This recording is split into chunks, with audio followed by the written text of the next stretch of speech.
This is the Truth Frequency Radio Network. We are TFR. Truth Frequency Radio. If you shut up the truth and bury it under the ground, it will only grow and gather to itself such explosive force that on the day it bursts out, it will blow up everything in its way. Welcome, friends. I'm your host, Zen Garcia. This is Secrets Revealed here on Truth Frequency Radio. I appreciate all of you taking the time to join us this evening. I have as special guests both authors S. Douglas Woodward and W. Kent Smith. Kent, are you there, brother? Yes, I'm here. My hair is Sam. What's up? All right. Hey, I appreciate you joining us. And Doug, are you there, brother? I am indeed. All right, excellent. And both of these guys are prolific writers, and I'm going to let each share their website contact information and just talk about, briefly your latest book projects and where people can go to find your work.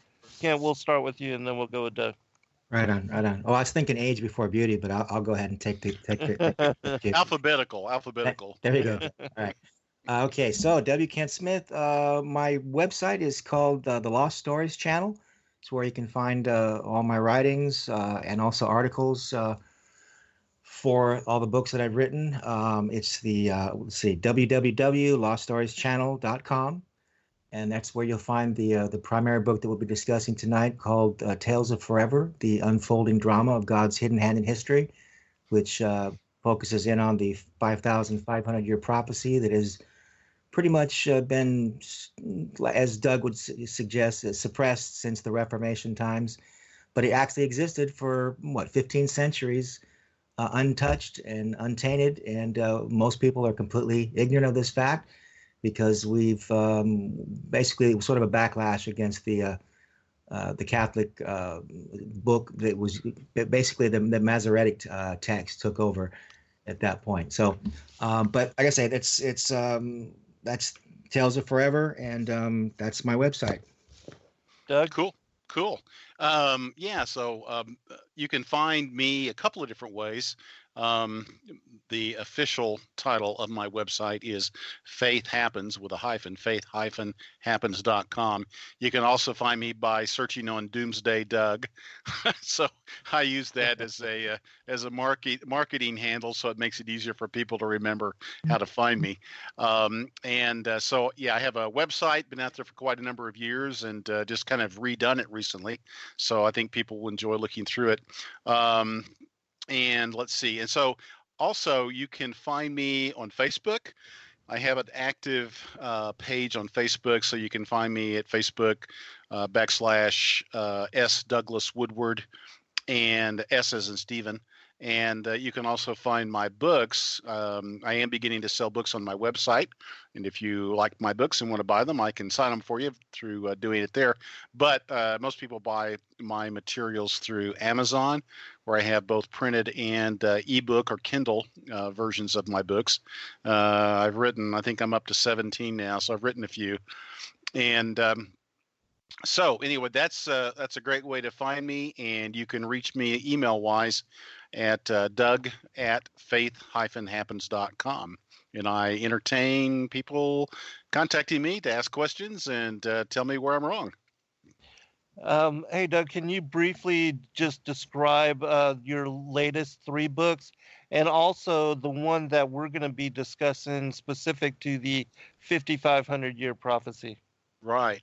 Well, so I've written quite a few books, as I mentioned.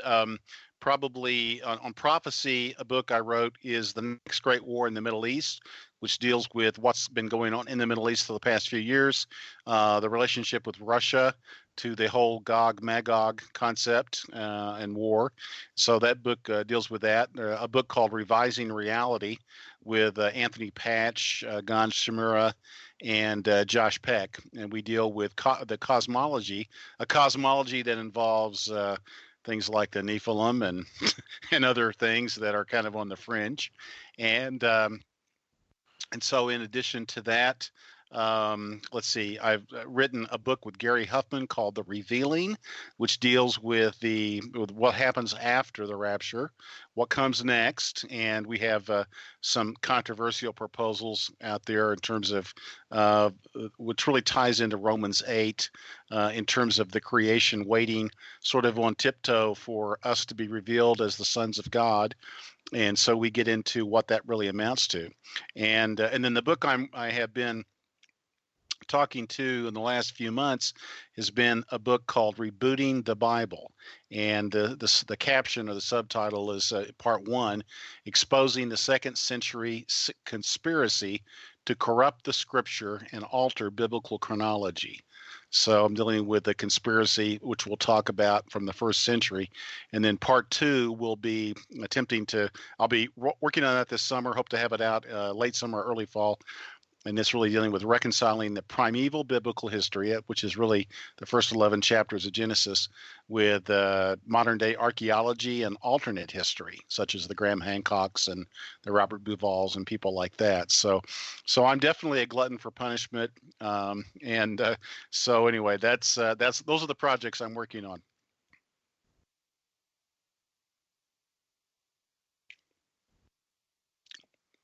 Are we there? I don't know. Hello. I apologize. Somehow I got muted. But for those that are not familiar with the 5,500-year prophecy, I'll read a really quick passage from the first book of Adam and Eve, and you can find this prophecy paralleled in much of the primary Adamic literature from all the various cultures around the world. And in this passage it says, God said to Adam, I have ordained on this earth days and years, and thou and thy seed shall dwell and walk in it until the days and years are fulfilled, when I shall send the word that created thee and against which thou hast transgressed, the word that made thee come out of the garden and that raised thee when thou wast fallen, yea, the word that will again save thee when the 5 days and a half are fulfilled. But when Adam heard these words from God and of the great 5 days and a half, he did not understand the meaning of them, for Adam was thinking that there would be but 5 days and a half for him to the end of the world.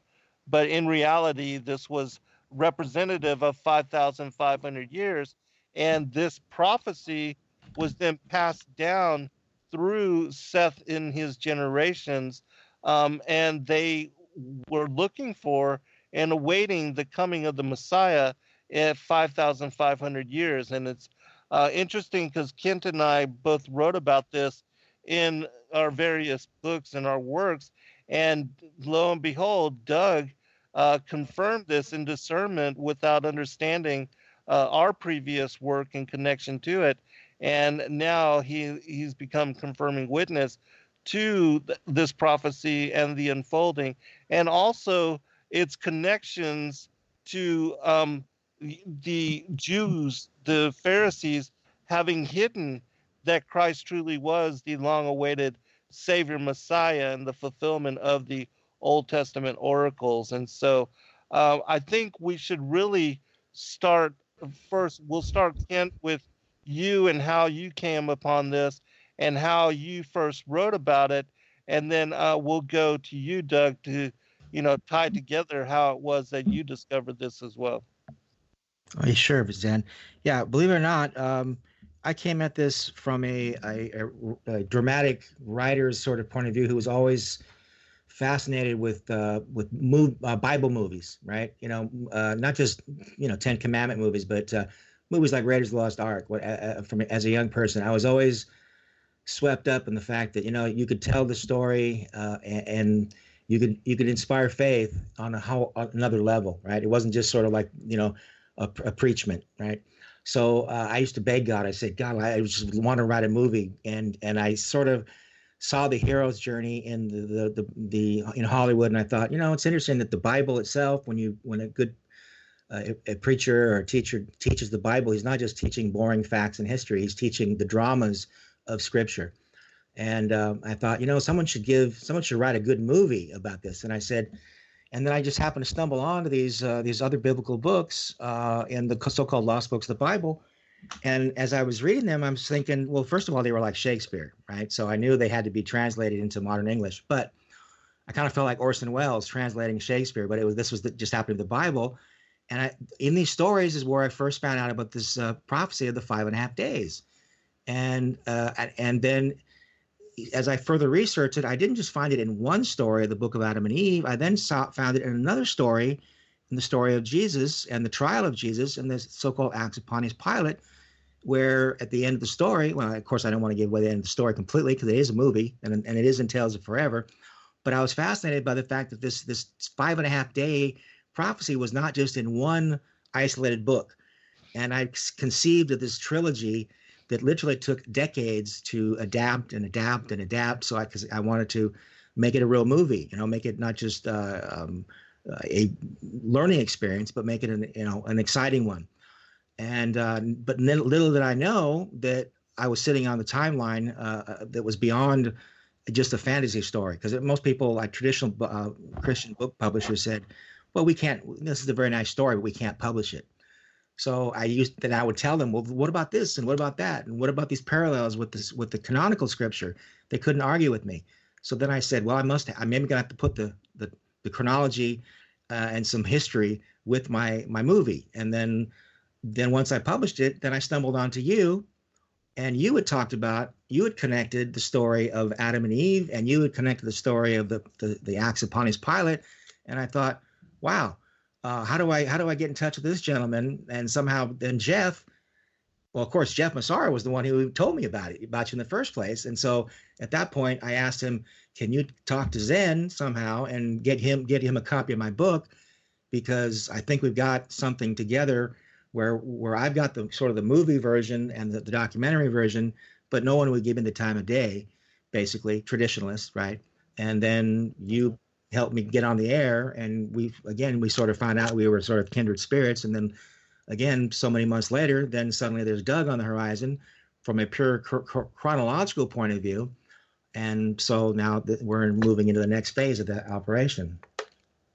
Yeah, it's really amazing, that we came out to be confirming witness for one another. But Doug, if you would, please, can you tell your side of your research and how you were led into this particular area of study? Right. Well, I started researching the chronology of the Septuagint and relied heavily upon a gentleman that has done extensive work on this. He had published documents 15, 16 years ago named Barry Sutterfield. And I was not familiar with the fact that the Septuagint chronology was different. It's just not anything that I had stumbled across before. So, I sometimes say a year ago, I learned things that I had never heard before that are in this book, Rebooting the Bible. And it really was the fact that the Septuagint's chronology is roughly 1,500 years longer than the chronology of Bishop James Ussher, which is essentially the same as the chronology of the King James Bible, which probably your listeners will remember that Ussher famously indicated that creation occurred in 4004 BC.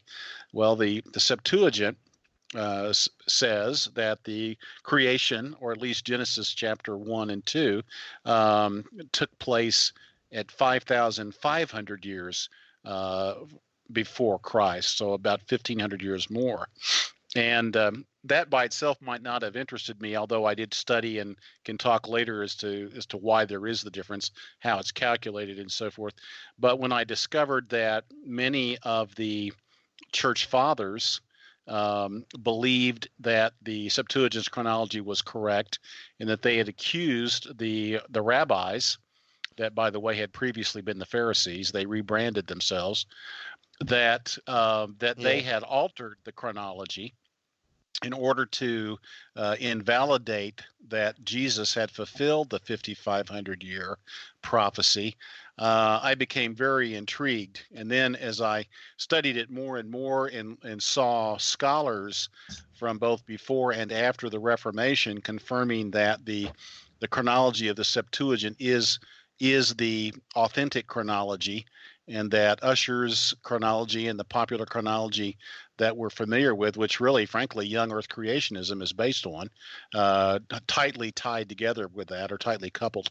Then I realized, wow, there's a story here, a story that needs to be told, and then of course at that time I didn't really know why there was this belief that there was, that the Messiah was going to come 5,500 years after Adam. That wasn't clear to me, but it was alluded to by a number of the folks that had written research papers that I had studied, and then Jeff Massaro pointed out to me that this guy named Kent Smith had written a book that's really sort of built all around this notion of this 5,500 year prophecy. And so obviously that piqued my interest. And so digging into that, I realized, oh, that's the reason. That was the belief that even the early church had, that Jesus had in fact fulfilled this prophecy.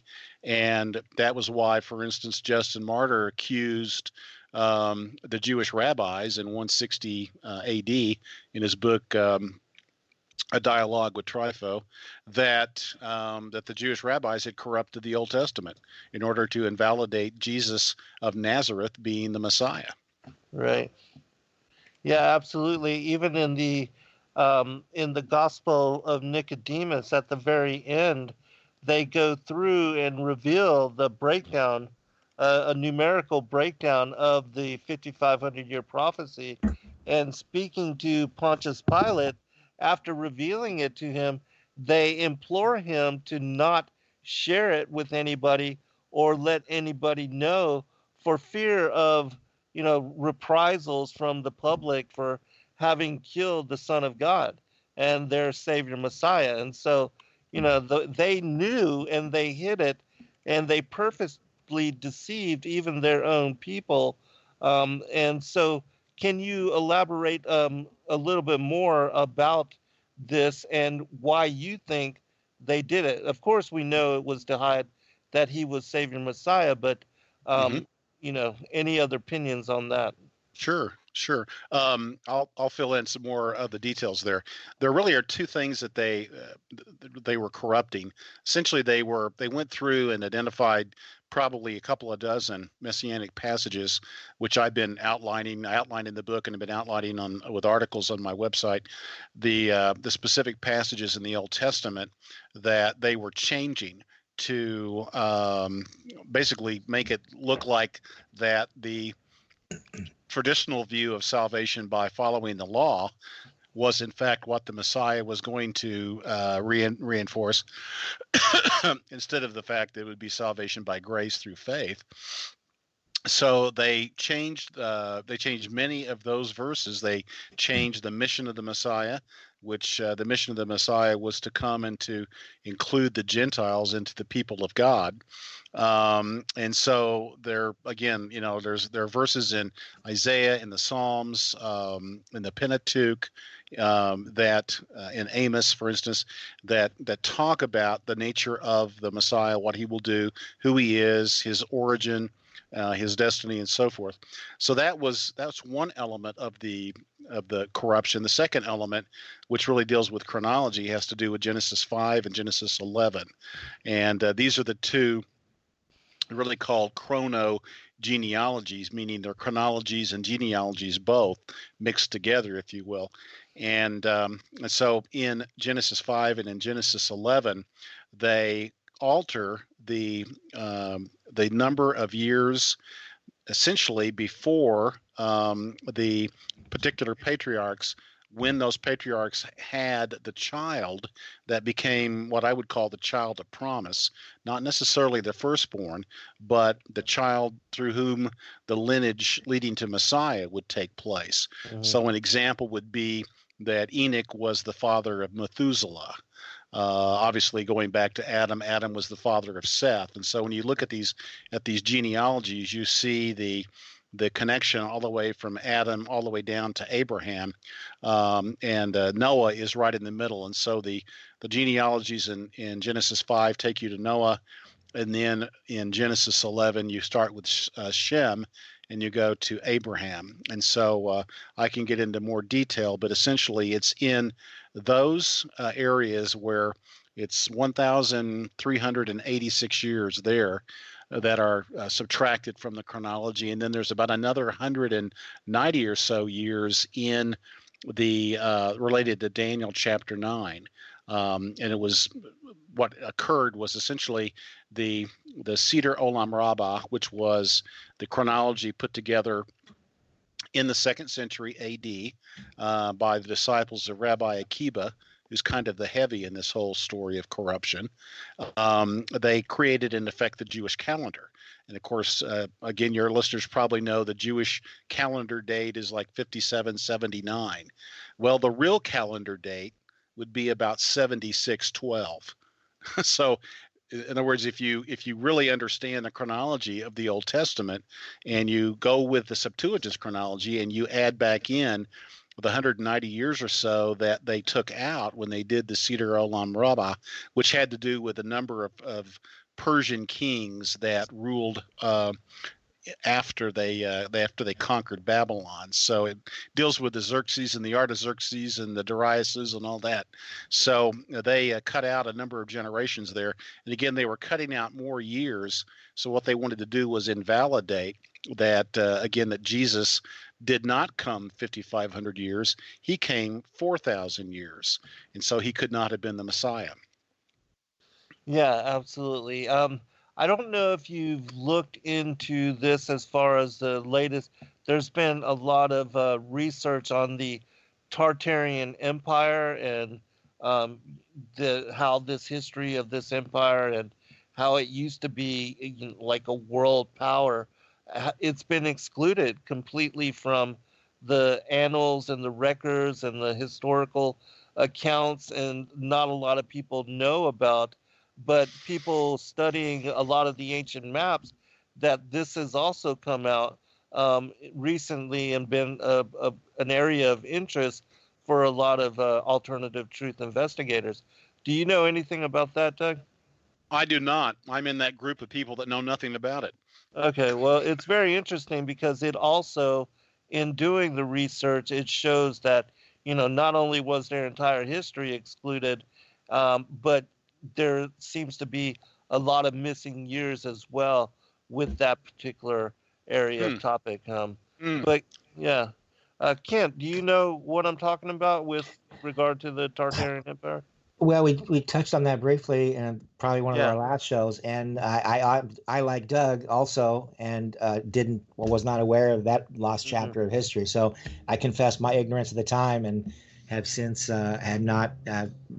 So I apologize too for my lack of awareness on that chapter as well. So all good. I'm sorry. Yeah, I was just So now you've just piqued wondering. our interest. We've got to know what Yeah. it is. Yeah, most certainly. Again, well, I'll just touch briefly upon it with regard to the historical account, and there's even specifically a release, a secretive, covert CIA document that talks about how the Russians purposely remove the all the studies and the research and their inventions as being connected to the Tartarian peoples. And this was a worldwide empire that even here in America that they had ruled over during in the ancient times before even Columbus. And it shows on the maps that, for instance, between the 15th and 16th centuries, that California was an island off of the coast of the United States. The Great Lakes had not yet even been created. And then all of a sudden in the world map of 1749, you see that California is now part of the continental landmass and connected to the United States. There's no longer any space between it and the mainland. And then all of a sudden you see also plotted on the maps these Great Lakes, up there in the northern part between Canada and the border of the United States. But somehow these kind of things are not cited or spoken about in the annals or the history or the records. and also that there was these megalithic structures and technologies which were far in advance of what is even available now, and that the people that were over and creating these ancient cities all over the world that had spread through the Tartarian Empire, that they were of larger stature, that they were connected in some way to the giants, and that that we see in the genealogical records how Cain being excluded from the genealogy of Christ in Luke chapter 3, and also in the Cave of Treasures in the Book of the Bee, there's a genealogical record that excludes him. And then we see that, oh, wow, we're already at the first break. But we'll pick this up on the other side. We'll be right back, everyone. And inquiring from the burning of the temple unto the coming of Christ and his birth, we found it to be 636 years, which together were 5,500 years, like as we found it written in the Bible that Michael, the archangel, declared before unto Seth, that after 5,500 years, Christ, the Son of God, hath come. Hitherto have we told no man, lest there should be a schism in our synagogues. And now, O excellent judge, thou hast adjured us by this holy Bible of the testimonies of God, and we do declare it unto thee. And we also have adjured thee by thy life and health, that thou declare not these words unto any man in Jerusalem. And so you see here how the Pharisees, understanding and knowing that Christ had come 5,500 years, just as prophesied to Adam and passed down through his generations, that they hid this knowledge.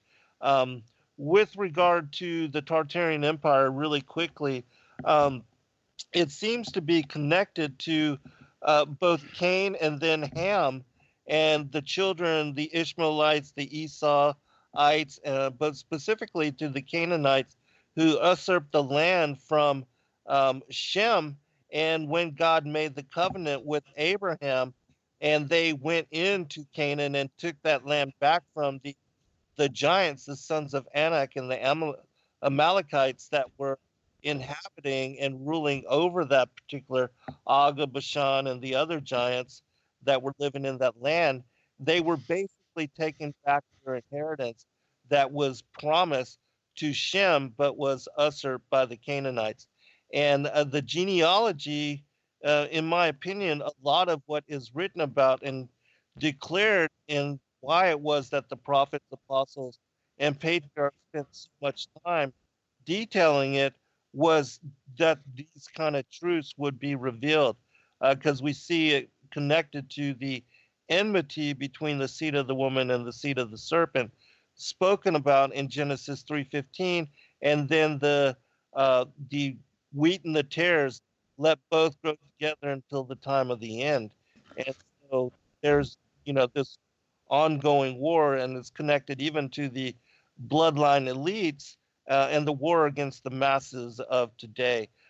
Is that also anything that you have found and have followed out in your research, Doug, with regard to what you were looking in with the genealogies and lineages and stuff? No, not actually. I think that, just from doing it, I did a quick search here in terms of, Tartar and Tartary, it is definitely considered a conspiracy theory, and it looks like it's related to the Mongol Empire, Genghis Khan and so forth, which was, it was a very dominant empire, we could say, through the Middle Ages. And so now its relationship to the in effect peoples or lands 3,000 years before, as it relates to Cain and so forth, I heard nothing about it at all, and so I can't be of any help to that. Yeah.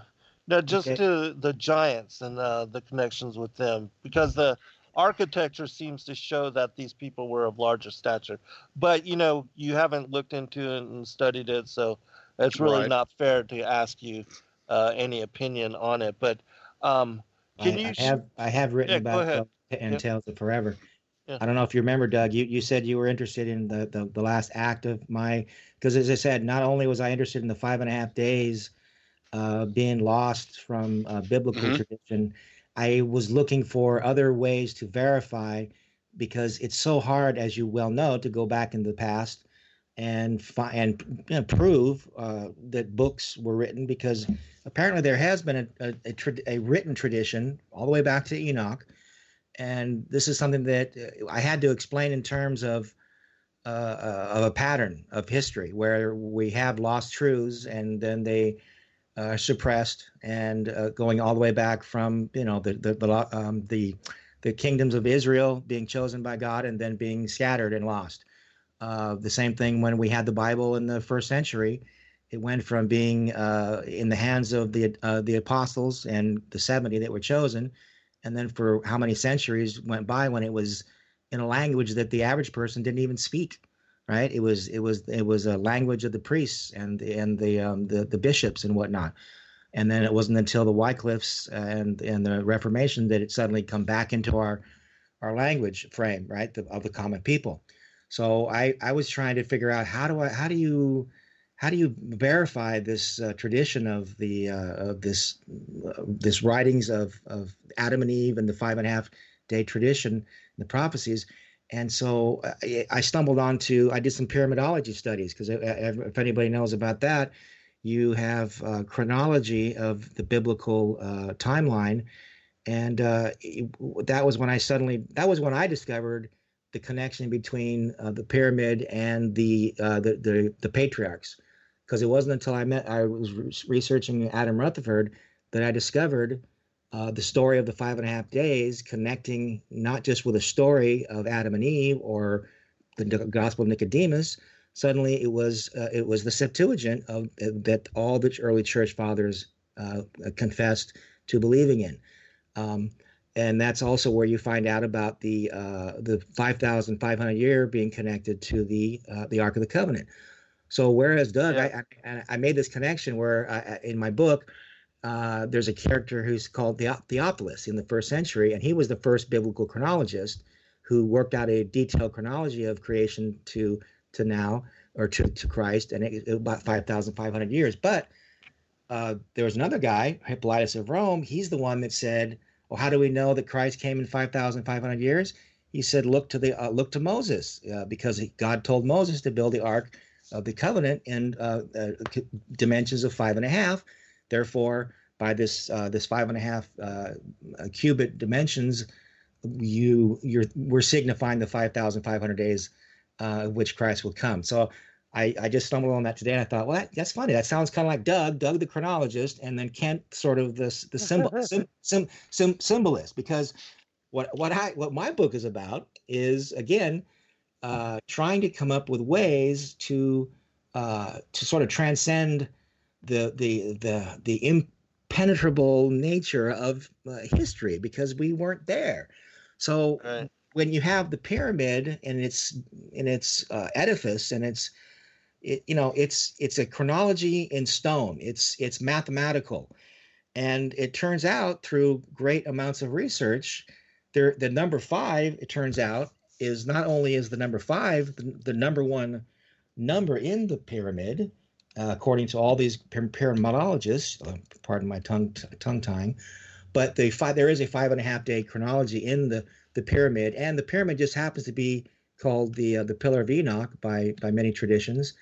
And so I then conjectured, well, how could the pyramid have preserved this wisdom of the 5.5 days, so that in the latter days we would have a way to kind of verify the impossibility of books, because most historians say, oh, writing was created in when was writing traditionally thought to be created, Doug?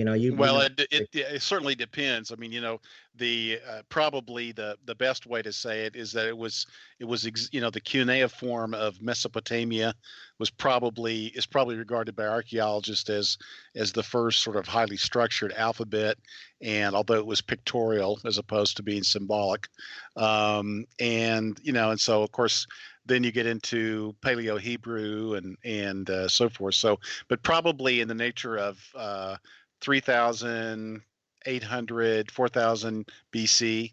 And then if you believe in the scriptures chronology, then you're going to take that all the way back to Adam.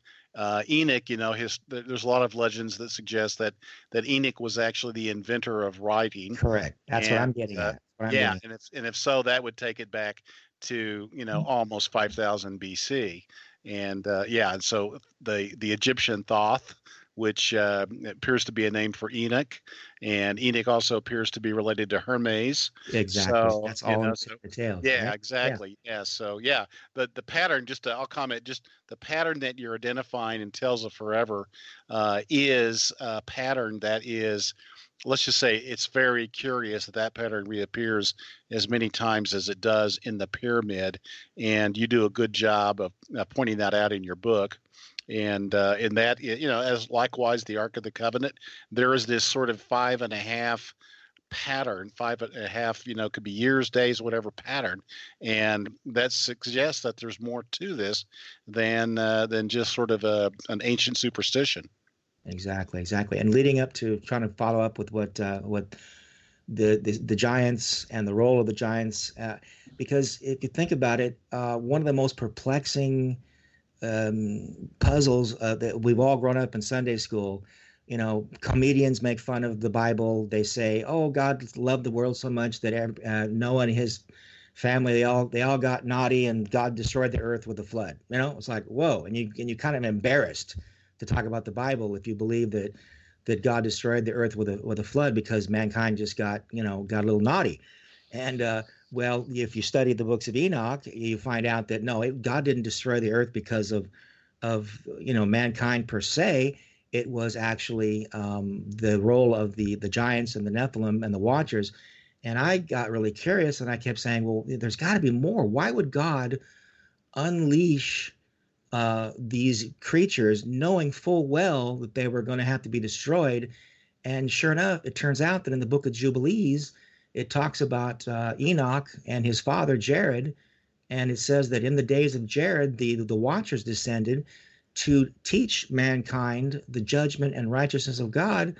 And so, as you well know, in Act 3, I point out that God must have had some really, really good reason to let these guys loose if he knew full well that they were going to create giants and then they would have to be destroyed. And it turns out that if Enoch was the architect and the Watchers descended in the days of Jared, his father, that there's a very good chance, if you understand the nature of angelic intervention, that one angel in the destroyed Sennacherib's army, 165,000 people dead in one night, thousands of people killed. And so there's all this sort of there is a biblical role of the power of angelic intervention. And when you look at the construction of the pyramid with millions and millions of tons of stone blocks, and people have naturally had to conjecture, well, some form of alien beings must have created this pyramid. Well, you don't need aliens if you have angelic watchers who are basically the construction crew for Enoch. And if you study the pyramid, you'll find over and over and over there's absolute proof that Enoch's stamp is written into this thing. And I'm so much better at writing this book. I pardon me for not being able to explain it properly sometimes, because the book is so meticulously drawn out, and I'm also limited by my own ability to trying to regurgitate the book. So, but it's hard when you write a 500 or 600 page book to be able to make it succinct and talk about it on a radio show. Sure. So I sympathize with what you're saying, but the reality is that you show a pattern, and you point out, of course, the various books, the pseudepigrapha that really was some of it written before Christ, perhaps some of it written after Christ, like the Gospel of Nicodemus, perhaps. Sure. And so to me, for me, it's not important whether or not the the prophecy was in fact, this could come across wrong. To some extent, it's not important to me that the prophecy was given before the time of Christ. What is important to me is that the early church believed it. The rabbis believed it. They believed it so much so that they wished to corrupt the Old Testament. They wished to corrupt the chronology of the Septuagint, and that fact, and that's a fact that has been hidden. And so the 5.5. Now, after reading your book, Ken, I would say I do believe that the prophecy was a real prophecy, and it is a pattern of reality, and it was a pattern that God providentially hid into various things, and it's hinted at, like you're saying, in the Ark of the Covenant.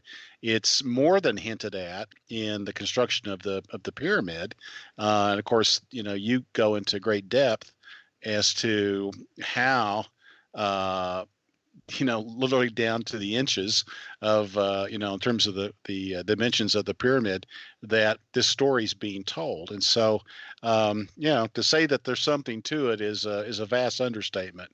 Right. It's a real deal, basically. Now, there is one thing I can say very clearly and without hesitation. The reason it's so important that this 5.5 day be recovered compared to the 4004 BC date is primarily because, as we're talking about the primordial promise of Genesis, where it said the seed of the woman would come and crush the head of the serpent, that is not a time-specific promise. It's just sort of a vague promise that may or may not have come true. So the listener over the ages, he's got no frame of reference. But when you take the promise from God to Adam and Eve, saying, "I will come rescue you after 5.5 days," and somebody then shows up after 4 days, then God's not faithful. But if you can verify that God showed up in Christ after 5,500 years, you have an immensely different shade to that whole promise, because now God showed up on time, and he came, the world bent, the streams of history now bent to his word of promise. And now faith, when it says that faith cometh by hearing, and hearing by the word of God, it's instilling faith. And if it's impossible to please God without faith, it's really it's an apologetic, and that's really, to me, what's important is that this was an evidence, that the Messiah was going to come right on time. And he did come right on in time, and the Pharisees, cum rabbis, decided that they needed to corrupt the Bible itself, the Old Testament, in order to try to disprove that Jesus was the Messiah. And so it's very important. And of course, for me, the apologetic that I make a great deal of in my book, Rebuking the Bible, is that if you understand that the chronology, the biblical chronology, the primeval chronology is 5,500 years rather than 4,000 years from the time from Adam to Christ, all of a sudden now you can actually reconcile the secular histories, the history, in Egyptology, the Mesopotamian archaeology. All of a sudden, the timing of the flood, the timing of the Tower of Babel, this can all be laid out in concert with the events as they're documented empirically in, we'll say, secular science and archaeology. And whereas if you go with the shorter chronology, you have all kinds of conflicts. For instance, meaning, let me just give you one specific example. That would be the flood. The flood of Noah in the traditional chronology, the shorter chronology, is 2,350 BC. But in the Septuagint's chronology, it is 3,500 BC. And if we look at what archaeology tells us about the flood the legend of the flood across the world, it essentially says that the flood happened in that fourth millennium BC, meaning that it happens about 3,500 BC. And so that is what the secular archaeologists are saying. And so if you buy into the Septuagint's chronology, all of a sudden it connects. It doesn't conflict with, the Bible and secular archaeology. So I think that to me is a very important evidence as well. Doug, when you say the Septuagint's chronology, are you referring again? You mentioned previously Genesis 5 and Genesis 11, or is there somewhere else specific that you are alluding to? Well, it really is. That's a good question.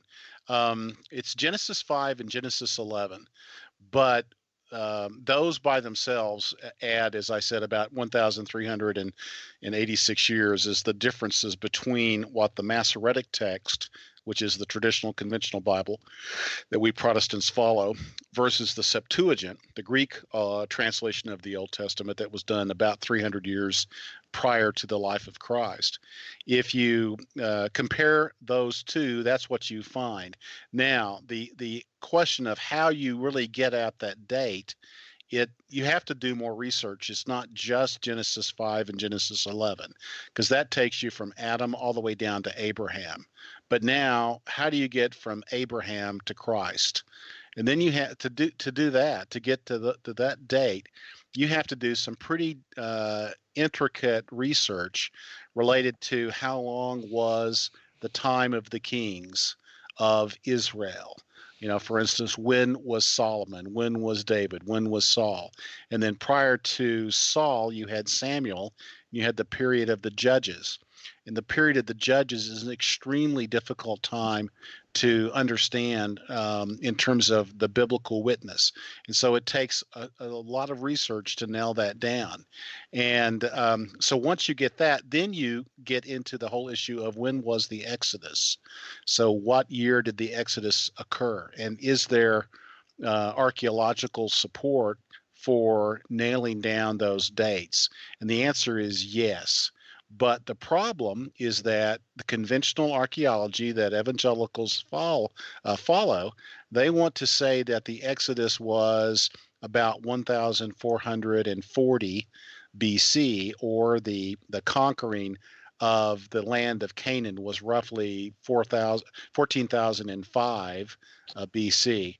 Well, the problem is that if you compare that to the archaeology of the city of Jericho and the other cities that Joshua and Caleb and the children of Israel conquered, the archaeology says that those things happened about 1580 BC. And so there's a movie called Patterns of Evidence that really lays this out very, very well. And it points out that the evangelical archaeology based upon Usher and the King James Bible and so forth, it gets the date wrong. And so once you get that date wrong, and you miss the date of the Exodus, then you're starting to get really far off in terms of century after century that you've gotten wrong. The other key thing that you have to work out is the length of time that the Israelites were slaves in Israel. And there's really two different views in the Bible. One is that it was for 400 years. The other was that it was for, basically 200 years. And the work that I've done, based upon work of other people, is that the actual time of slavery for the Israelites was 100 years. The time from the Exodus until the time of the promise to Abraham was 430 years, which corresponds with what Paul says in the New Testament. Right, 430. Yeah. Yeah, and so once you get that, what you find out is that there's a 215-year period from the initial promise to Abraham, when Abraham was essentially 70 years old, and then from that point until the time of the enslavement until the time of the Israelites in Egypt, it's 215 years, and from the time from essentially when Jacob comes into Egypt. Jacob has become Israel, comes into Egypt. Now it's 215 years from that point until the time of the Exodus. So when you link all these things together, and that's really what I do in Rebooting the Bible, is I build the chronology step by step. And what that does is it then validates that the chronology is 5,500 years. I actually calculate about 5,600 years. And I won't go into detail as to why there's a slight difference there, but it is essentially 5.5 millennium. And so that's how I got to it. And it turns out that many of the church fathers, they gave dates for when Adam was born and so forth, when Adam was created, and it's 5.5 millennium. And so there's concurrence there. And then there's also post-Reformation, more recently. There's at least a dozen authors that also confirm the same. And so what turns out to be the sort of standard conventional evangelical chronology is just flat wrong. And it hurts our witness and it hurts our evangelism because it puts us in conflict with science. So, all right, so there you go. Awesome. Well, when we return from break and we have second hour, can you share some of the passages or some of the details of the church fathers that spoke about the 5,500 year prophecy? Yes, Yeah. I'll go look up some of those, and I know that you've got a great list of them, don't you, Kent? I've got them right in front of me. I have my Excellent. on text. Perfect. That'll be something you All get right. to do then. All right, we'll tag team then. We'll be right back, everybody. We're almost at break for the second hour, and we'll go into this in great detail. And when we return, I'll share a passage from the Book of the Bee, which is slightly off. It mentions 5,200 years, but gives a breakdown. We'll be right back, everyone. All right, welcome back, everybody, for second hour. I'm your host, Zen Garcia. This is Secrets Revealed here on Truth Frequency Radio. I have as guests with me both authors S. Douglas Woodward and W. Kent Smith, and we are speaking about the 5,500 year prophecy of the coming of Christ given to Adam when he was actually banished from paradise. This was a prophecy that was passed down through the lines from Seth through his generations, and as revealed in the revelation of the Magi, it's possibility that even the Magi, who everybody believes to have been Persian soothsayers or something of that nature, that in that text, which is a second century Syriac text, recently released, it describes how they were connected to the children of Seth, and that order was put together to watch for the coming of Christ and his incarnation in the flesh form in this 5,500 year timeline. Really quickly, I'd like to share a passage from the Book of the Bee, which details a 5,265 year timeline and gives some details. And it's interesting in that it also connects with what Doug had mentioned from Abraham to the Exodus being 430 years. I'll read this really quickly. It says, from Adam to the flood was 2,262 years. From the flood to Abraham was 1,015 years. From Abraham to the Exodus from Egypt was 430 years. From the Exodus to Solomon and the building of the temple was 400 years. From Solomon to the first captivity, which Nebuchadnezzar led away captive, 495 years. From the first captivity to the prophesying of Daniel was 180 years. And from the prophesying of Daniel to the birth of our Lord, 483 years, which adds up to 5,265 years, close to the 5,500 year prophecy.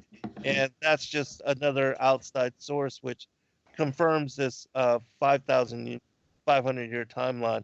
And so let's go back to Kent. Kent, if you would maybe share a couple of passages from different, from the different church fathers, and then we'll go to Doug.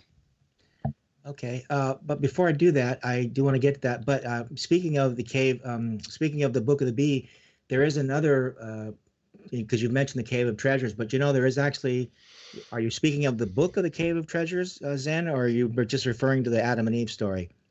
Because there is a book of the Cave of Treasures that was supposedly written by Ephraim the Syrian, who mentions the 5,500-year prophecy.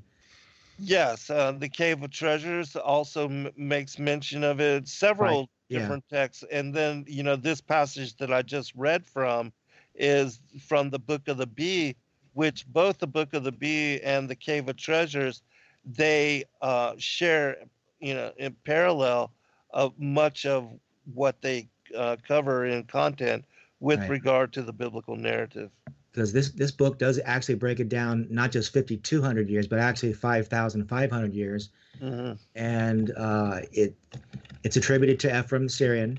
And what's interesting, though, is the man that brought it into the English translation, E.A. Wallace Budge, who was well known for translating the Egyptian Book of the Dead.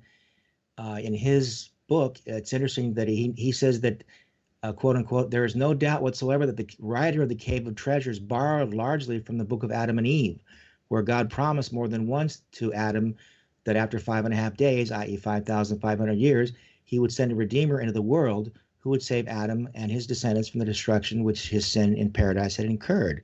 Mm-hmm. Moreover, Budge confirmed the literary link between the two texts in his recounting of the rediscovery of the Cave of Treasures, in which he stated the famous author of the Catalogue of Oriental Manuscripts in the Vatican Library, one Giuseppe Assamani, described a Syriac manuscript containing a series of apocryphal works which contain the history of a period of 5,500 years, i.e. from the creation of Adam to the birth of Christ, and that it was a historical chronicle based upon the scriptures.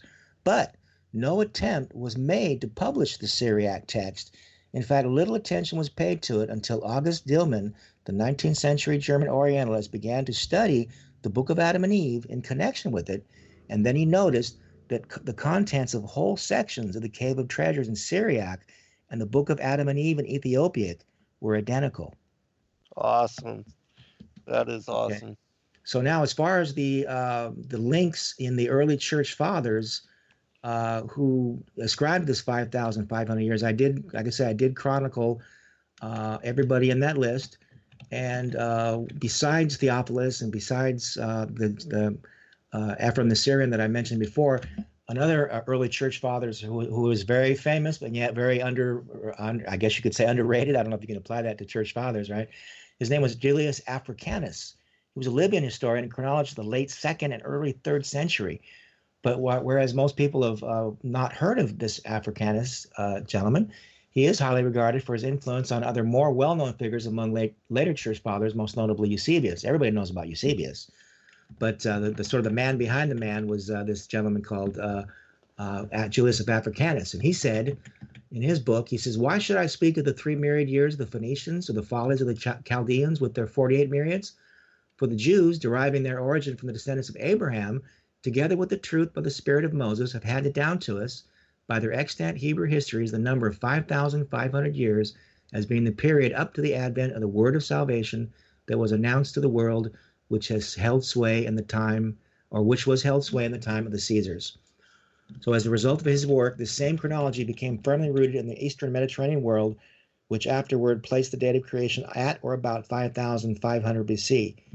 So based on that estimation, we have many famous names. We have Clement of Alexandria, who believed in the 5,592.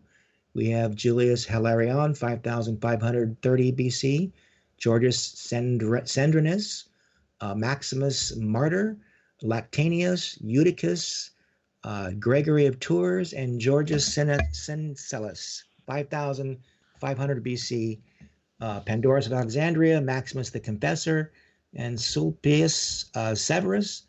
And they all believe in this 5,500 years. And accordingly, the Byzantine calendar dated the creation of the world at 5,509, while in Ethiopia it was observed, quote unquote, the most authentic ancient history of that country, according to James Bruce. I don't know if anybody remembers the name James Bruce, but he was involved in the Book of Enoch. Yeah. So James Bruce, it says here that the most authentic ancient history of that country, according to James Bruce, is the Chronicle of Axum, which attests that there is an interval of 5,500 years between the creation of the world and the birth of Christ. So these are no small names, and all this history was just swept under the rug. And Right. the great irony of history is one of the most important things for us as Westerners was the Reformation, right? But how ironic that the Reformation would have been create such a backlash of anti-Catholic sentiment. And I think I've mentioned this to you before. I believe in all these things, but I'm not anti-Catholic. I'm not anti-Jewish. Anybody that thinks we're on the show here attacking Jewish people for changing the chronology or Catholics or this, we're not talking about the people, right? Guys. I mean, we're always talking about Right. it's always the bureaucrats. it's always the leaders that are trying to control their vested interests. Wouldn't you say that, Doug, with these so-called people that change the chronology? Yeah, People. as we say colloquially, they have a dog in the race. Yeah. Right. So all these names, all these people, all this untainted timeline, and yet, and I personally, who I blame? I blame the enemy of truth. I blame the father of Yeah. lies. Absolutely. Because think about it, if he couldn't stop the Reformation from happening, if he couldn't stop the language of the people being the vessel of the Word of God being taken out of the realm of the darkness, because it was in Latin, and who spoke Latin in those days except the priests? So now, and this is my other argument too, right, Zan? People say, oh, you can't believe in these lost books. You can't believe in the pseudepigrapha. You can't believe in any of this stuff because it wasn't in our Bible, right? Well, they completely ignore the fact that the Bible that we call the Bible was itself for 1,000 years basically lost and imprisoned to the masses. So if you're going to throw out the other pseudepigrapha, you're going to throw out these other books that are corroborative to the canon, like the Book of Enoch, that stood side by side with the Book of Revelation up until the Council of Nicaea basically kind of threw it out. And the only reason they did it was because the church fathers basically were uncomfortable with Enoch's angelology. So it was all there. So these people are trying to say, oh, you can't believe in these things because they were lost for a reason. Well, was the canon lost for a reason for 1,000 years? I would argue, and Doug would back me up on this, I would think that that's the pattern that I've been trying to demonstrate, that didn't just happen with the pseudepigrapha. It didn't just it happened with Enoch's writings. So the reason we have biblical allusions to Enoch's written tradition, it was lost. Why was it lost? The same reason why the Israelites got scattered and got punished, because God gave his word. The mankind who was the recipient of God's word basically took it for granted. Instead of taking it as responsibility to be a light and to be salt, they said, oh, well, that we're privileged. And this pattern keeps repeating over and over and over and over. And it's not like God fell off his throne. It's just that he's a stickler to, you're going to appreciate my word. And and this is the other subplot of the Tales of Forever, is that it doesn't just get lost for a reason and then get rediscovered haphazardly. The set times, in the same way that Christ came the first time according to a set time of 5,500 years, I can also show you in other subplots of the storyline that the Reformation kind of came right on time. Because why? Because the printing press. And where's the printing press? You can actually find the printing press in the timeline of the pyramids chronology. So the fact that we then had the printing press, and what was the first thing that we printed on the printing press? What was Gutenberg's first publication? Right? It was the Bible. The Bible, of course. Yeah. So, but if you can show it in terms of a timeline of God's set times, of him being faithful to, I told you ahead of time that I'm going to do something, and if the devil comes along and tries to stop it, what he's now going to do, he's going to take this 5,500 year chronology that was literally happening up until the time of the printing press, up until the time of the Reformation. And the great irony of the Reformation is, at that great moment where this truth could have been known, and you and I wouldn't even be on the radio arguing about it, you might say, because we're not arguing, but I mean, we're arguing with traditionalists. The Reformation became the very vessel of where we became so anti-Catholic for whatever reason that they were afraid of this Septuagint Bible that I guess, I don't know, somewhere, have you read, Doug, that I think something to the effect of, they said that the Luther and his followers knew that the Catholics were using the Septuagint to base their feast days or something, and they didn't want to have anything Catholic or something. So they decided in favor of the Septuagint, they decided to go with the Masoretic text. And at that point, then suddenly Bishop Ussher comes along, sort of an unwitting, co-conspirator, and he then perpetuates and creates this whole thing of the 4004 BC.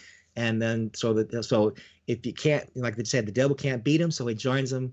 And instead of having a great victory, at the moment when the word of God is becoming in the articulate tongue of the masses, this amazing proof of God's time-specific promise is swept under the rug. And now 400 years later, we have to thank some of our 1840, 1850 guys, who I quote in my book, by the way, Nathan Rouse, who in 1850 reminded us this timeline was around till, and I read that last time. So when we get a chance, we'll weave that into the storyline too, where I can quote Nathan Rouse in 1850, where he talks about how the Protestant church is the only church that does not follow this 500-year timeline, because the Greek Orthodox Church to this day pretty much still does, right? I don't know if you're the Greek Orthodox Church follows the Septuagint. The Vulgate, I need to go look specifically at the Vulgate, but I know that the Vulgate was based primarily on the Masoretic text, because Jerome learned Hebrew, and he studied. He moved back to Israel to become thoroughly conversant with Hebrew, and his friends had told him that, his Jewish friends had told him that, well, that if you're going to create a Latin translation of the Bible, you should work from the Hebrew, not from the Greek. You should work from the original. And of course, the trick is that the Hebrew had been changed about 250 years before Jerome wrote or translated into the Vulgate. And so, so there was a problem with that. So anyway, yes, the idea that the Protestants are the primary promoters of the shorter chronology, that is absolutely correct. And of course, that's why the primary opponents that I have for what I've written in Rebooting the Bible would be those that are King James only people, because the King James essentially, of course, it basically states that the 4,000-year time frame from Adam to Christ is of course, that's their inerrant view that the Bible can't make mistakes, and therefore that can't possibly be wrong. And so they overlook a few other facts regarding the messianic prophecies. And of course, one of the points I make is that if you really look at the question of whether or not the Old Testament King James has in effect errors in it, is you need to compare it to the New Testament King James. The New Testament King James provides over 300 quotations of the Old Testament, which is probably no surprise to us. And in those quotations, it corrects, you might say, the Masoretic text, and it gets the prophecies right. And why is that? Well, because it's quoting from the Septuagint. It's not quoting from the Masoretic. And so that's one of the things I labor to do in the book, is point that out. Despite the fact that I point that out, I think rather clearly, the King James only folks are so ideologically committed to the King James that they actually refuse to look at the evidence. Right. And so they basically say that I'm a heathen. In fact, I've actually been called a Jesuit. That figures. Yeah. So anyway, so that's the core of the reason why the shorter chronology, the Ussher chronology, is still holding sway today, is that it's based upon a reverence for the King James Bible that, frankly, even the scholars that did the translation didn't have for the King James Bible, because they basically said that it would need to be improved, just as they had improved the bishop's Bible that was there before them. Mm-hmm. I'd like to remind people as well, too, that in the early establishment of the church after the life of Christ and the Great Commission of the Apostles that there was no canon for several hundred years in regard to, what we have now. And even the King James, that there was included the apocryphal works, which are now discounted from that particular, the 66 book version of the King James Bible. But wanted to ask both of you a question as well with regard to the book of Enoch and its rediscovery and reintroduction to the English-speaking world after James Bruce's discovery of it in the Ethiopic canon. But do you think that one of the reasons that it was targeted, which I do believe that it was targeted and that it was removed from, approved and authorized consideration by those that did the whole canonical process, was that it was messianic and it contained information on Christ as the elect one and the Son of Man, as referenced and alluded to in the first book of Enoch, and that because there was such a fight and a struggle against Yahushua being the Savior Messiah, that perhaps that was one of the reasons for it being, condemned and criticized in such manner by certain powers that be. Well, would you like me to tackle that? I have a proviso, but yeah, go for it. Well, then go ahead. I have my one Okay. of them. One of the reasons why I think is because, again, we're so enamored with the 7,000 and the 6,000 timeline. Actually, First Enoch actually introduces a 10-week breakdown of human history, where he clearly talks about the church age and the age of the Israelites and their role before the church, and that there's even a generation where the sheep are going to be given a sword, which actually I would think would be speak of that generation of the church that would have to be removed before the man of sin could be taken away, because we never get to hear about the power of the church. Everybody talks about the rapture like everybody's sitting around like hat in hand trying to get the heck out of here because the world's going to hell in a handbasket. And I'm reading in the book of Enoch that there's a generation like that's going to have, like I said, it's like the sheep that were getting devoured in the earlier weeks are suddenly having power with the power of a sword. And I'm thinking this could be interesting because it's a 10-week prophecy, which obviously flies in the face of the so-called 7,000 year prophecy that everybody keeps running around about. And because if you think about it, everybody thought if Christ is coming after 5.5 days, that in 500 AD, this is spoken of quite often in the early church fathers, they were convinced the world was going to end in 500 because it had to end in 6,000 years. So now here we are, 2,000 years after the 5,500. We're in the 7,500 year, technically speaking. I think Doug mentioned that, right? So what do we do with the 7,000 year timeline? Is God faithful or is it not? So if you look to the book of Enoch, First Enoch, he's given us a little more leeway.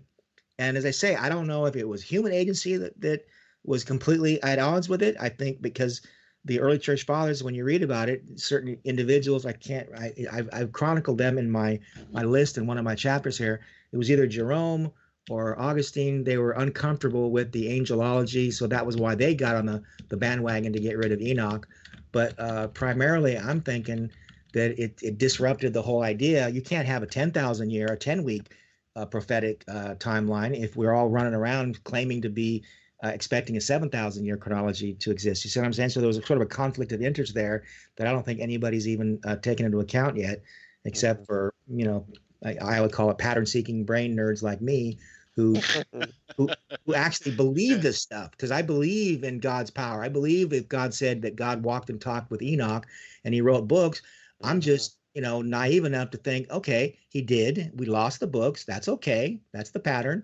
But, so I'm thinking that, there's a reason why, but I still blame, like I say, I blame the enemy of the truth and the father of lies for finding human vessels to express his will and suppressing these truths. And again, it's like the age old thing of God raising up Babylon. Babylon was bad and God chose Israel, but didn't the Bible say that God raised up Babylon to punish Israel? So if the devil finds willing instruments to suppress books like Enoch, isn't he doing it because it's, God is intervening, and he's using these human instruments to let these patterns of lostness and foundness and restoring according to times, you see? So it all fits in my mind. Doug? Yeah. Well, in terms of the kind of the rejection of the Apocrypha, most of the Apocrypha was written in between, you might say, the Testaments. Many of the books, of course, were written and included in the Septuagint. Most of them were written in Hebrew, but some of them were written in Greek, such as First and Second Maccabees and so forth. It was actually written in Greek. The primary guideline that was being used by the rabbis at a little town called Jamnia or Yavnia, depending upon one's pronunciation of the letter Y and J and so forth. And this was where they gathered after the temple had been destroyed in 70 AD. They founded a school, and it's there that they, among other things, corrupted the Old Testament, but they also decided on what their canon would be, although they didn't use that term. But they essentially decided that any book that was written after the time of Nehemiah and essentially Malachi, which was really the last prophet of the Old Testament, that any book written after that period of time would not be included in their Bible. And I think in part that was because they were fearful that there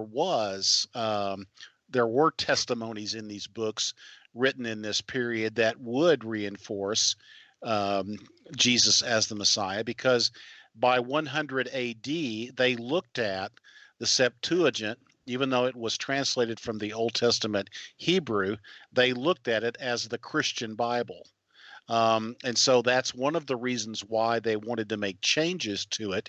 And then it's also the reason why they created, or in effect sponsored, new Greek versions of the Old Testament to be created that would be disseminated throughout the diaspora, so that all the synagogues would have a corrected Greek Old Testament, because by that time folks throughout the diaspora did not speak and most did not read Hebrew. Right. And so they had to have Greek. So the question was, got to stop. Let's come right back there and talk about that when we get back. Yeah, we'll pick it up shortly. Be right back for final segment, everyone. All right, welcome back, everybody, for final segment. The show is going by quickly. Let me turn it back over to you, Doug, so you can finish up with your thought. Yeah. So we were talking about, why a lot of why the apocryphal books, and really that would include also the pseudepigraphas, so-called, were not included in the Jewish Old Testament, and because that's also, whatever they included would turn out to be what would not be included in the Protestant New Testament either, in the Protestant Bible. But anyway, let me go back. So after Nehemiah, after the prophecy of Malachi, it was deemed that there would be no additional prophecy given, that it was all said and done. And so books that were created in that period, the quiet period, as sometimes this is called, really in the sort of the 4th, 3rd, 2nd centuries before BC, before Christ, books written there, many of which appear in the Septuagint, and will come to appear later in the Vulgate and in the 1611 version of the King James, were not included by the Jewish rabbis when they finalized more or less their canon around 100 AD, and that was the principle. And the suspicion that one could have would be that they were rejecting the Alexandrian, which was the Septuagint was created in Alexandria, Egypt. They rejected that Greek Bible because it had become, by that time, 100 AD, had become the Christian Bible. It was being used by the Christian evangelists. We know them as the apostles and disciples and so forth. they were quoting the Septuagint and were quoting the you might say the authentic or original prophecies, the way that they were written in the original Hebrew, and it was those verses that were causing people to convert to become Christians and leaving the Jewish faith, if you will. And so they mistrusted that. Obviously, they decided they would change the Old Testament, and they would then create new Greek Bibles, and they created three by a guy named Aquila, guy named Symmachus, and another one named Theodotion. And those three Greek Bibles Old Testaments were written in the 2nd century A.D. And so the Apocrypha and the Pseudepigrapha, like the Book of Enoch, were rejected because it's believed they were written in that period of time. Now there's debate, there's a lot that would say that, Enoch was written by Enoch himself and so forth. The scholarship would not agree with that, but regardless, that was the kind of the principle that was causing those books to be rejected. Now, what's interesting, of course, is that the Christians at the Reformation decided, Luther and Calvin decided that because the rabbis had rejected the Apocrypha, that they would therefore not accept it. In effect, it had to be considered of secondary value, and so it was distinguished, and it was considered also deuterocanonical, in the Vulgate and in the Septuagint. It was not considered to be canonized, inspired, in effect, from which doctrine could be created and so forth. And so it was really because the rabbis no longer believed that prophecy could happen, and yet the Christian church, of course, believed that the most inspired prophet of all was this guy named Jesus.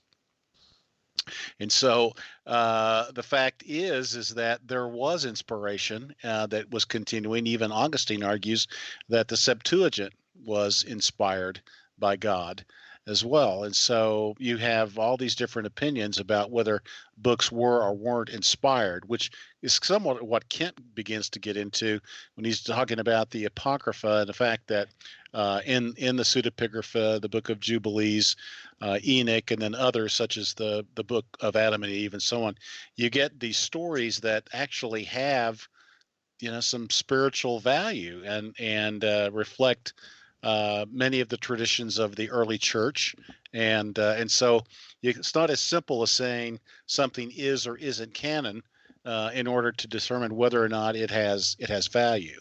So anyway, so that's a long-winded response to the question of why were these books rejected. I wanted to bring up a point that has recently come to discovery as well. A Dr. Stephen Guide and his brother Zavetin Gardaski, they released in 2006 a series of books called the Thracian Script Decoded.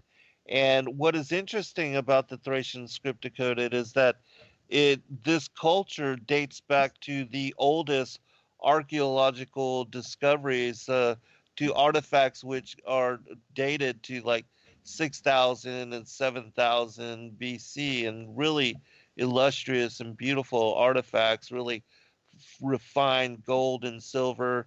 But anyways, they were able to decode the language, and what they discovered with regard to this Bohairic language is it's pictographic as well, and that the ancient hieroglyphic system, the Egyptian hieroglyphic system, seems to be based upon it.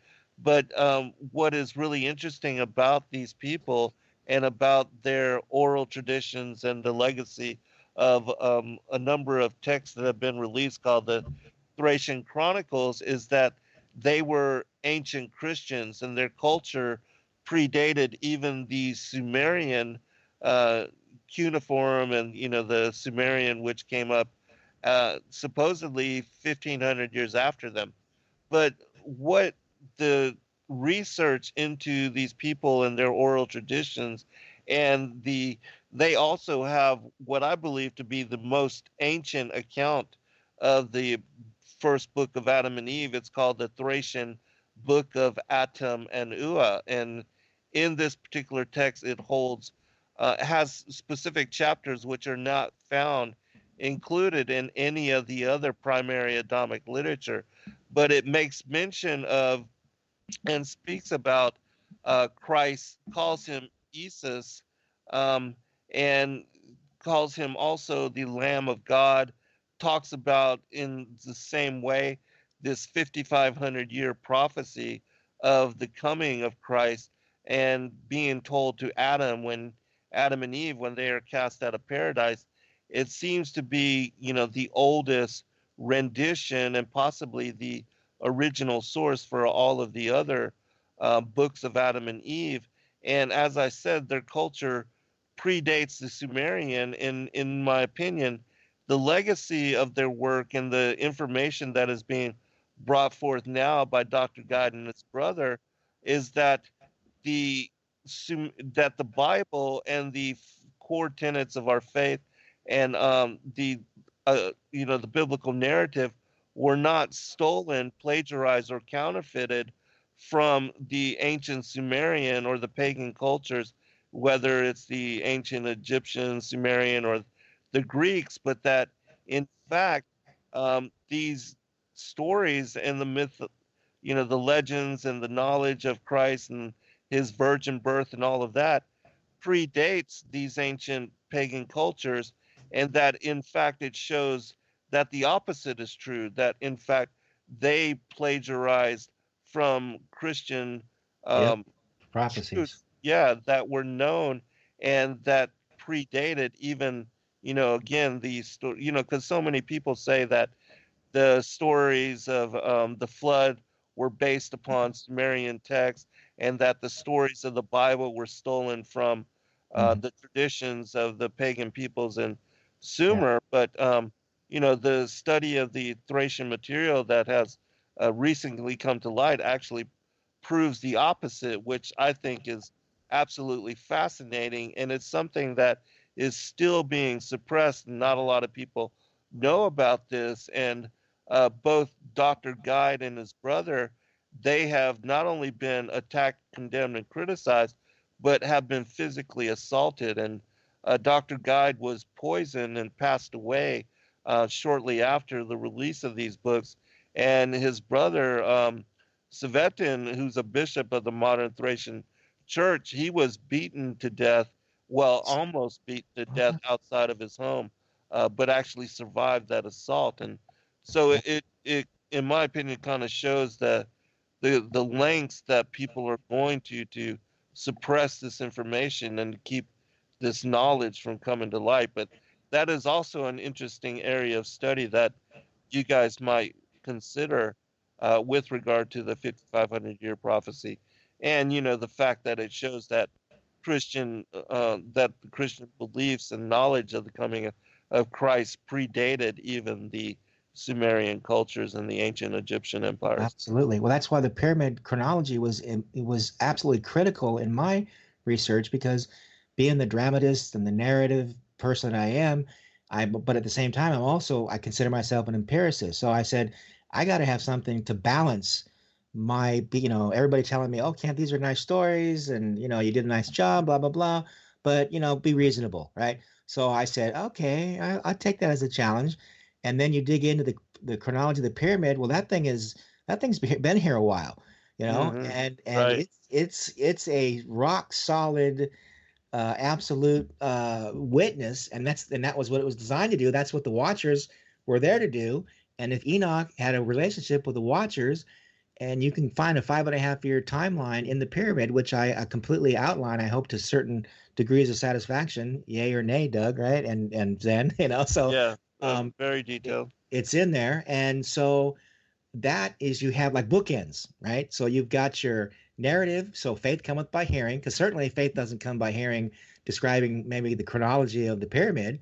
But if you can corroborate the narratives that by their very nature inspire faith, because when we hear that God said to Adam and Eve, I'm going to be faithful, I'm going to rescue you, they'd cry and they'd moan and they'd bellyache and they'd throw themselves off a cliff, and then they would die, and then the word of God would come and raise them up as a type of the resurrection, and then the word of God would take the blood from their sacrifice, and they would sacrifice it to God. The word of God would show up, and he'd say, and we all know that who that is, right, in his pre-incarnate form. Yes, absolutely. And he would say, you know what, I didn't even tell you to do this, but you know what, I'm going to take this because when I come in human form and in 5.5 days, my blood will be the perfect sacrifice.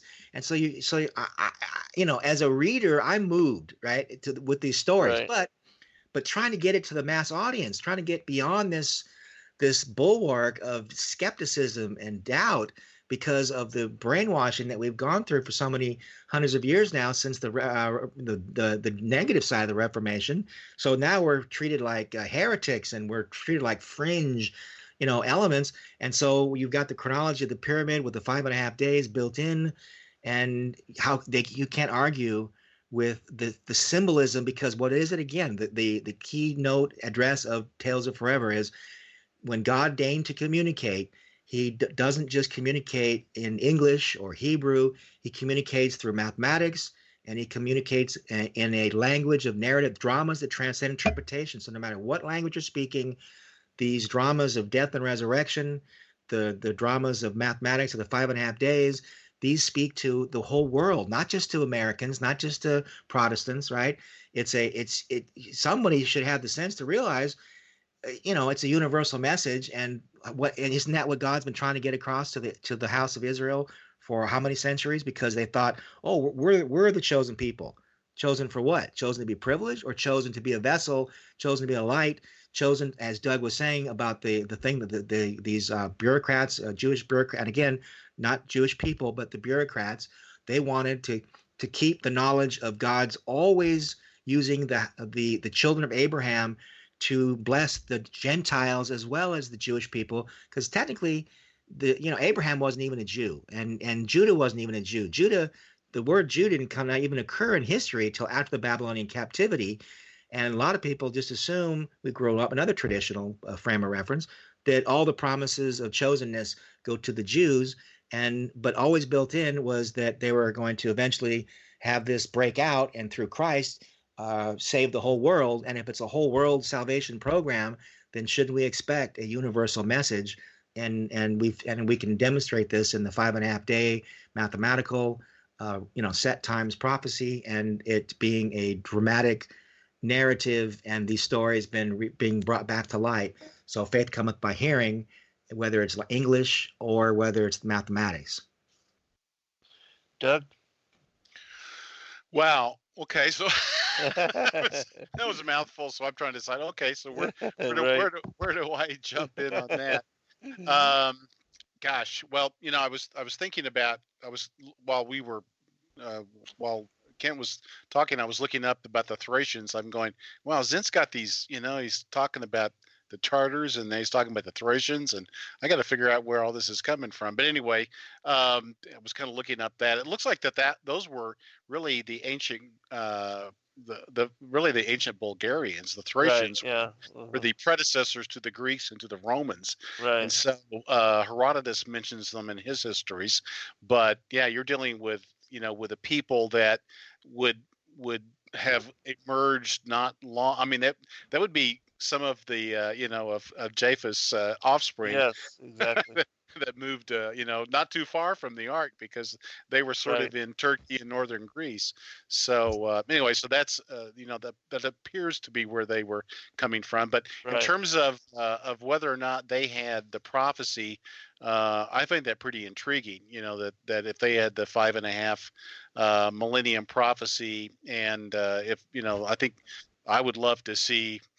I'd love to see links to those articles. I'd like to learn about this guy before he gets beaten up again, apparently. So, I'd be glad to share some information with him. That's what I love about this show. I learned from Zen. Zen learns from me. Now, Doug, we got everybody is spurring each other on to greater heights of awareness, and rather than having this conversation in the dark in some room here we are with the technology of radio and the internet, and people are hopefully being enlightened and blessed and intrigued by our conversation. And speaking of that, boys and girls, I really need to mention before I run out of time, this is the anniversary of D-Day and Zen's story about the kind of persecution that people in other lands they were trying to get this truth out. Here we are, blessed on the day of the 75th anniversary of D-Day, where men and women have fought for our freedom to have this technology and to be able to survive what other people haven't survived. And if those people in those other countries, obviously they're connected, right?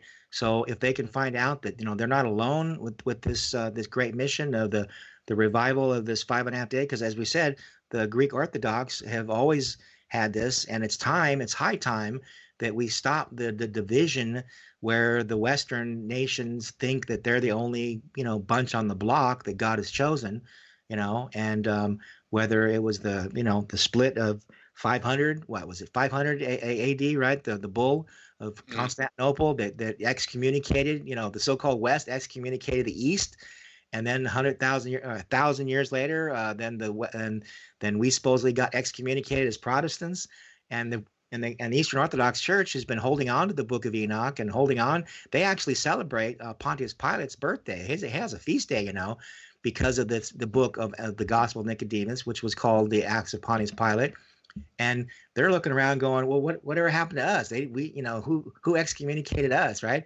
So no, it's just the study of the schisms of the church, Right. and the various creeds, the Nicene Creed, and then the Chalcedonian Creed, and all that. Most evangelicals they're not creedal in terms of their history, and so I wrote an article for Prophecy in the News magazine where I talked about the Chalcedonian Creed. And I was surrounded by Baptists. They had no idea what I was talking about. And I said, "This was the creed that basically split the many of the churches, off from one another back in 450. It happened about 50 miles up the road from Nicaea in Chalcedon, and the church just evangelicals by and large are pretty ignorant of church history. And certainly you get into this issue of the Septuagint and the Chronology, you say the Apocrypha, and every one of the evangelicals, they sort of run for cover. It's like, it's like, right. Quick, hide. I don't want to, that's heresy. I can't even think about that. And, and we talk about the Book of Enoch, and we talk about, these other lesser known, And the Pillar of Enoch. Yeah, the Pillar of Enoch. Yeah, all these things, it becomes very frightening for people that are essentially have been, I would say, brainwashed, conditioned to just pay attention to the King James Bible and nothing else. Right. And so, now it's not like that anything's true. I mean, I happen to believe I'm a pretty Orthodox Christian myself, but the fact is that we can learn a great deal from these other books. Yeah, and Doug, please don't put me in that category. I am pure canonical. If anybody knows the canon, we have to know the canon like the back of our hand. If you think that we're espousing rejection of the canon and let's just go with the apocryphal books, you're crazier than a loon. I know, and I'm speaking that facetiously because I know you're not. It's just, but that's the attitude. These people who are trying to throw us out, they're throwing the baby out with the bathwater, to quote C.S. Lewis. They're trying to make a case that we're trying to corrupt the canon. We're trying to dismiss the canon. Absolutely not. I've spent, like I say, decades, and that's the part of the book, right, Doug and Zen? I mean, the opening 120 pages is synthesizing these books with the canon. So if anybody can refute my knowledge of the canonical stories, I'll eat the pages that I wrote. So anybody that's trying to say that we're rejecting the canon, it's nonsense. We're revering the canon, but we're revering the God who inspired the canon, and we're revering the God who in the book of Hebrews says that Enoch walked and talked with God, and God took him, for he had this good report that he pleased God, and he wrote a book, and there's a literary tradition, and we're resurrecting it. And the thing is, we're resurrecting it on D-Day, 75 years later. And we didn't engineer this. You Zen, and your lovely daughter-in-law Joy, who I just love corresponding with. She invited us on the show, and she said, "Oh, by the way, June 6th and July 4th are our next two dates. I said, wait a second. I'm the guy. I'm the set guy god. Wow. Okay. And I'm saying, you mean I'm gonna get to talk to Doug and Zen on the anniversary of D-Day, and then our next show will be anniversary of the American Revolution, which Wow, is how could anybody engineer this? So this is not, if we're not talking about the God of set times keeping his promise to allow it to be lost. He gave it the knowledge, he allowed it to be lost, and now according to the set times, it's coming back on the stage of world history. And if anybody can appreciate these set times, I don't know if you have a pulse or not, or if you love God's word as much as you say you do. So I don't mean to be rude or anything, but back to you. Amazing. Guys, we got just 3 minutes remaining, and so if you would give out your website, contact information again, and just quick final comment. We'll go to Doug first, and then Kent. Okay. You there. Yeah, you can find me. I publish at least one long article every week on my website, which is faith-happens.com, or you can just search for Doomsday Doug, all one word.com. I have a Facebook account, S. Douglas Woodward, Facebook /S Douglas Woodward, S as in Stephen. And you can find my books on Amazon, both printed copies, print paperback as well as Kindle. And again, you can just search for S. Douglas Woodward on Amazon and find me there. And you can correspond with me via doug@faith-happens.com. Excellent. Kent? Well, yeah, I'm really excited to say not only is the book is available on the Lost Stories channel, it's also, I can say, like Doug too, as well, available on Amazon.com. But what I'm getting so excited and tongue-tied about is I'm proud and happy to announce that my book is also available on Zen Garcia's website. Yeah, Right, sacredwordpublishing.com. Yeah, sacred. How exciting is that to be invited to be part of the family of Sacred Publishing, Sacred Word Publishing. So my book is there as well. I think we just got first order. Joy emailed me today and say, Kent, let's get this order out. I'm like, okay, I'm kind of tied up right now, but I'll get right back to you. Awesome. Very good. Thank you for that. Right? That's awesome. Yeah. Well, I'm looking forward to, our follow-up on July 4th, and I will definitely send Doug you some information on the Thracian Chronicle stuff and some of the, the ancient book of Atamanua. And hey, I appreciate you guys coming on and our being able to elaborate on this lost tradition. Kent, you want a final comment real quick? We got 1 minute. Yeah, okay, in a minute. Doug, is that even possible? I've only known you for a short time. Well, it took you 600 pages to write a book. I don't know. Can Exactly. you do it? Yeah, Hey, right. you're the guy that wrote part 1 at 450, so don't tell me. That's true. Yeah, I'm just linking your pot chain. calls the kettle black once again.